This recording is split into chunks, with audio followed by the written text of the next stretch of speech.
రాజ్యసభలో ప్రధాని మోదీ ప్రసంగంపై కాంగ్రెస్ మండిపడింది. చరిత్రలో నివసించే వ్యక్తి వర్తమానం భవిష్యత్తును ఎలా నిర్మించగలరని కాంగ్రెస్ అధ్యక్షుడు మల్లికార్జున ఖర్గే విమర్శించారు. రాజ్యసభలో ప్రధాని ప్రసంగం అబద్దాలు, అర్ధసత్యాలతో నిండి ఉందని ఆరోపించారు.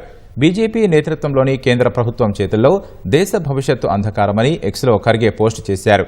నిరుద్యోగం, ద్రవ్యోల్బణం, ఆర్థిక అసమానత, మాంద్యం, రూపాయి పతనం, ప్రైవేటు పెట్టుబడులు పడిపోవడం, విఫలమైన మేక్ ఇన్ ఇండియా గురించి ప్రధాని మాట్లాడకుండా కాంగ్రెస్పై దూషణలను కొనసాగించారని పేర్కొన్నారు.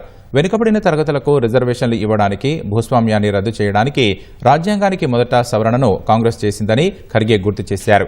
బాబాసాహెబ్ అంబేద్కర్ను రాజ్యాంగ సభకు తీసుకురావడానికి కాంగ్రెస్ తమ సభ్యుడు ఎంఆర్ జైకర్ను ముంబై నుంచి రాజీనామా చేయించిందని తెలిపారు. నెహ్రూ ప్రభుత్వంలో అంబేద్కర్ దేశానికి మొదటి న్యాయ మంత్రి అయ్యారని గుర్తు చేశారు.